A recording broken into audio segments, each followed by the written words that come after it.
Bismillahirrahmanirrahim. Assalamualaikum warahmatullahi wabarakatuh. Pemirsa yang dirahmati Allah, marilah kita simak ceramah dari Ustadz Dasat Latif dengan tema Bukti Cinta Nabi Ibrahim kepada Allah. Sebelumnya marilah kita bersolawat terlebih dahulu. Allahumma sholli ala Sayyidina Muhammad wa ala ali Sayyidina Muhammad. Selamat menyaksikan.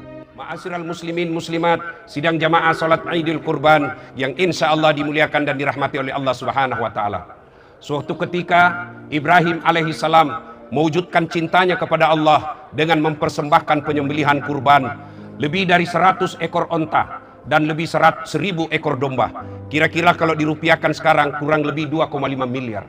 Seluruh makhluk memujinya dan memuliakannya. Luar biasa kau Ibrahim, begitu banyak persembahan kau berikan kepada Allah. Tidak ada orang seperti engkau. Ibaratnya Ibrahim ini kaya dan dermawan. Yang banyak diantara kita kaya dan pelit serta serakah. Allahu Akbar, Allahu Akbar. Ibrahim alaihissalam berlaku waktu setelah lama bernikah dengan Siti Sarah. Ibrahim tidak punya anak dan Siti Sarah berkata, "Bang, menikahlah kau." "Mak bene kau bang." "Ajak nah, saya tidak mau." "Nikahlah kau bang, kau perlu ada keturunanmu. Sebagai nabi perlu ada penerusmu." Tapi Ibrahim disuruh menikah sama istrinya, tidak mau. Seperti sebanyakan orang sudah dilarang masih sembunyi-sembunyi. Allahu Akbar. Lalu Ibrahim berkata, "Kau desak terus saya." Baik.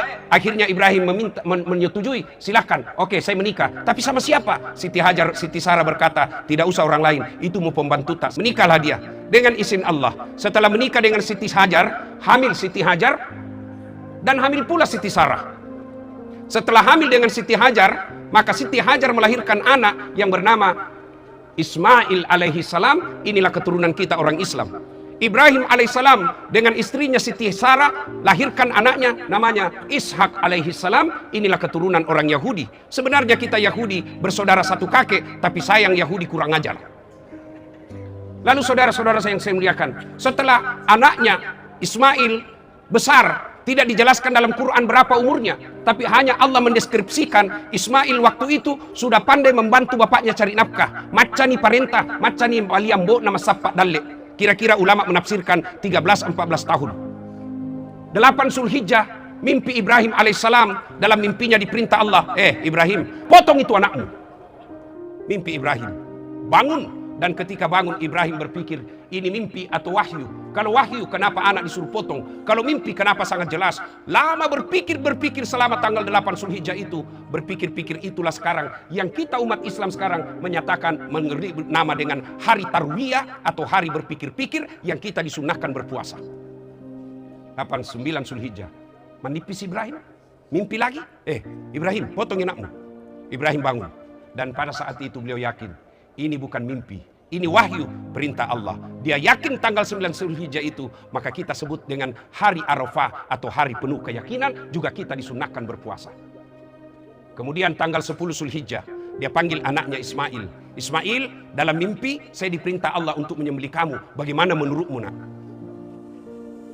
Bapak-bapak tanya mi anak sekarang yang genset. "Nak, disuruh kok perintah kok Tuhan, potong kok. Bagaimana menurutmu?" Kira-kira apa jawaban anak-anak sekarang? Pasti lihat-lihakin neneknya. "Kenapa anak saya, kakekku?" Tapi tidak. Ismail alaihissalam yakin, "Pak, kalau ini perintah Allah, jangan ragu. Laksanakan, insya Allah Bapak dapati saya menjadi anak yang sabar. Bukan anak yang pintar. Kalau anak yang pintar, dia akan berkata, nekke, kakekku, dia sudah tua." Itu jawaban orang pintar. Tapi apa jawaban Ismail? "Laksanakan, insya Allah Bapak dapati saya menjadi anak yang sabar." Jalan. Tanggal 10 Zulhijjah, sekarang karena sudah dieksekusi, waktu itu mau eksekusi, kita sekarang disebut 10 Zulhijjah, hari An-Nahar atau hari melaksanakan janji.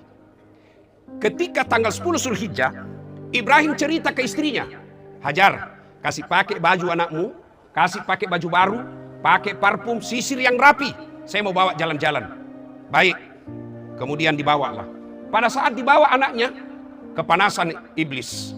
Lalu mendatangi Ibrahim. Kalau bahasa tadi Makassar, Ibrahim, sini saya penju anak nu. Lihat itu anak nu lucu-lucu nah. Lama nak kau harap, masa kau mau potongi? Ibrahim tidak banyak bicara. Dia ambil batu, lalu dia lempar itu setan. "Ishab ya lagi, pergi kau setan."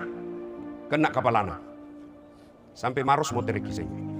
Datang lagi, gagal menggoda suaminya. Dia datang ke istrinya Siti Hajar. "Hajar, Kau tahu mau dibawa kemana anakmu? Mau dibawa jalan-jalan bapak? Nah, napa tolo-tolo kau. Maksudnya apa? Dia mau potong itu anakmu. Ah, sembarang kau bilang. Mana ada bapak mau potong anaknya? Katanya perintah Tuhannya. Apa? Perintah Tuhannya. Apa kata Siti Hajar? Ambil batu.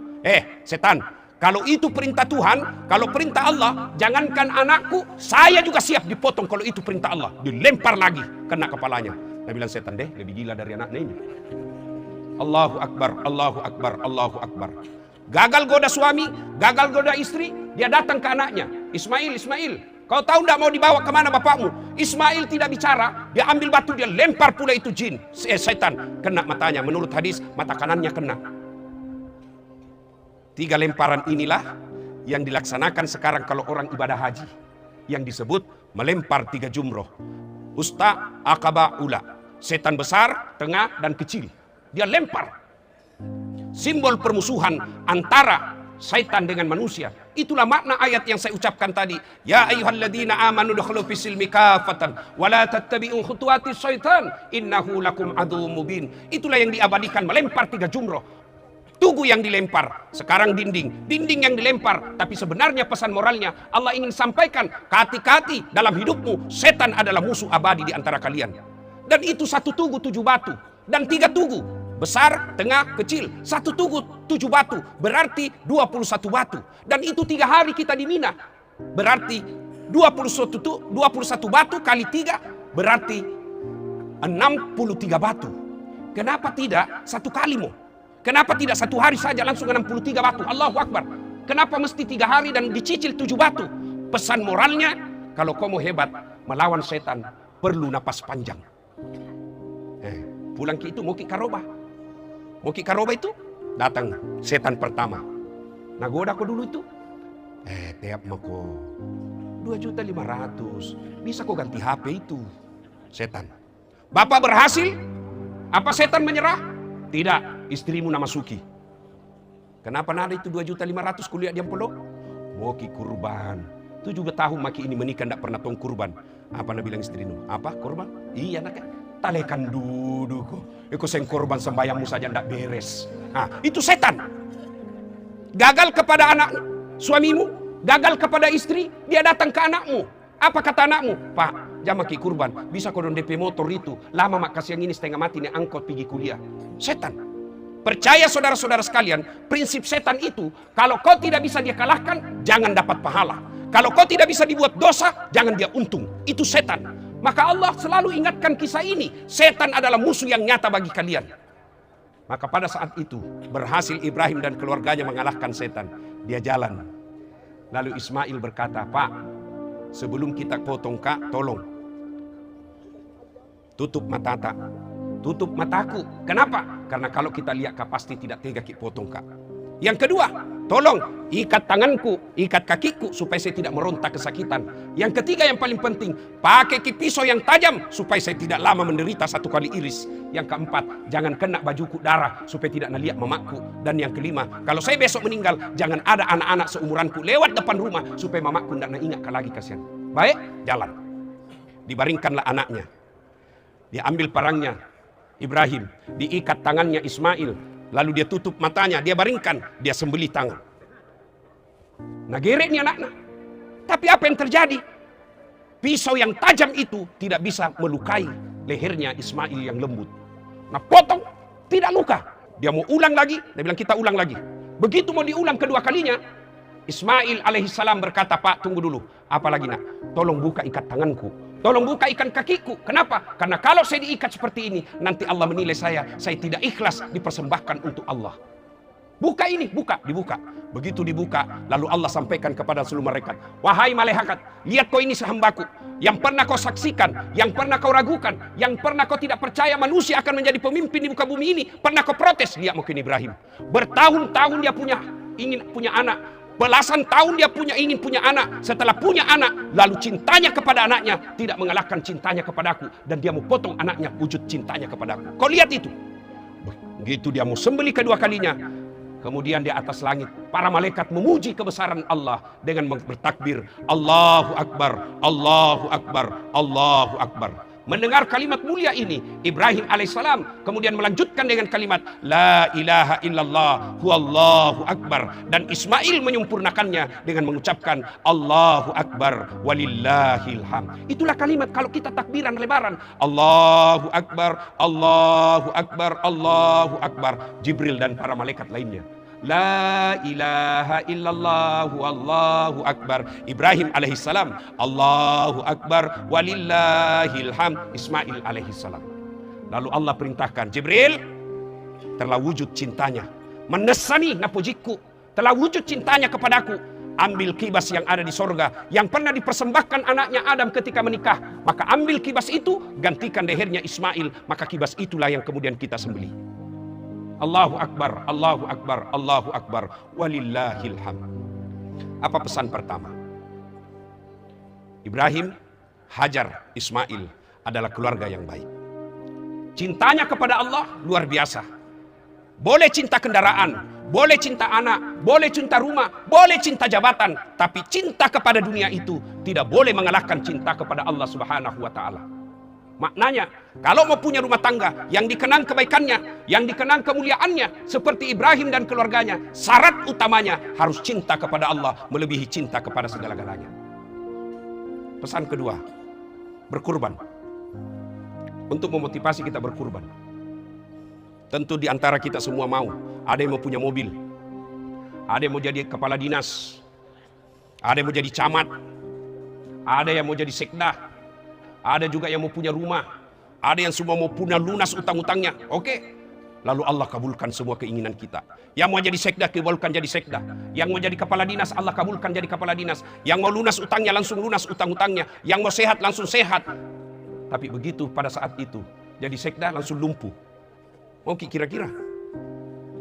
Yang jadi kepala dinas langsung tuli, tidak bisa bicara. Mau kira-kira? Tadi malam kita nonton sepak bola.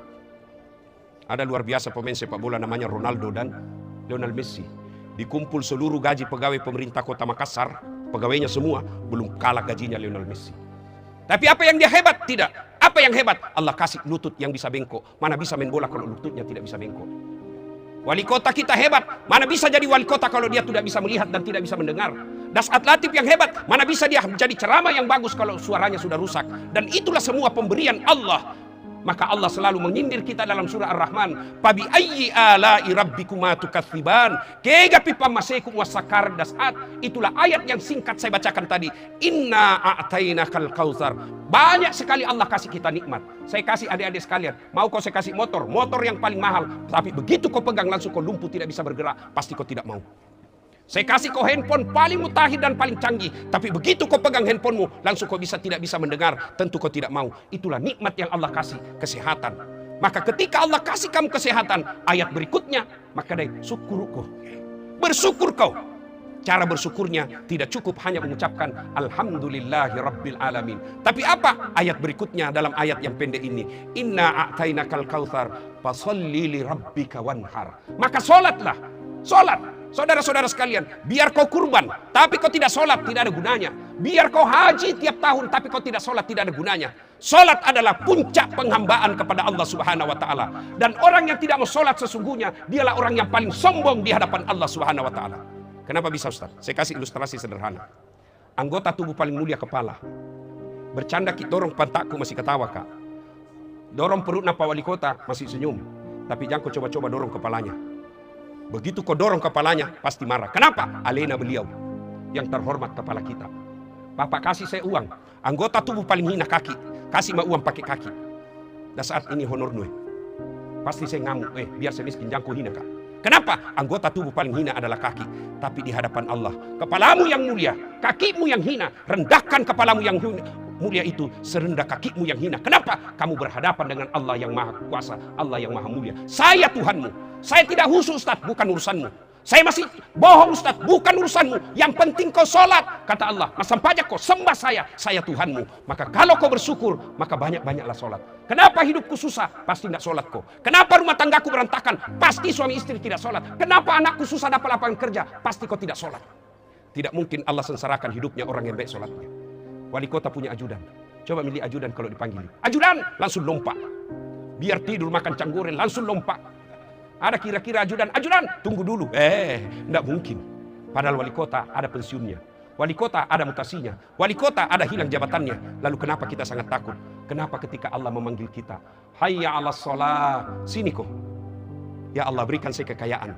Ya Allah, berikan saya kesehatan. Ya Allah, kabulkan keinginanku. Allah dengar semua keinginan kita. Maka Allah jawab doa kita, hayya 'alal falah, sini kok, saya kasih kok apa yang kamu mau. Itu makna hayya 'alal falah. Allahu Akbar, Allahu Akbar. Yang kedua cara bersyukur, yang ketiga cara bersyukur. Setelah mengucapkan hamdalah, yang kedua sholat, yang ketiga berkurbanlah. Banyak saudara-saudara sekalian yang punya harta, ada tanggungan tak 20 juta, rumah sudah punya, handphone ada 2, tapi tidak pernah ki sholat, tidak pernah ki kurban. Hati-hati ki. Nah kena ki matu pakutana ko mati ki. Apalagi yang perokok. 2 bungkus 1 hari rokok tak. Berarti 60.000 1 hari. 1 minggu berapa? 1 bulan berapa? 1 tahun berapa? Lalu tidak pernah kau kurban sampai sekarang. Oh, hati-hati kau sekali. Jangan kau berkata tidak mampu. Dan kalau kau sudah mampu dan tidak berkurban, ingat ayat ketiga. Inna a'tainakal kautsar, fasalli li rabbika wanhar, inna dzani'aka huwal abtar. Betul putus rahmat Allah kepadamu. Ibarat bahasa Sari, laya-laya tapu kepak maku. Dari kasih sayang Allah. Maka jangan heran hartamu banyak tapi penyakitmu berlimpah. Hartamu banyak tapi tidak ada kedamaian. Jabatanmu tinggi tapi penuh kehinaan. Kenapa? Kamu sudah putus dari kasih sayang rahmat Allah. Allahu Akbar, Allahu Akbar, Allahu Akbar. Semoga ada manfaat. Lebih dan kurangnya mohon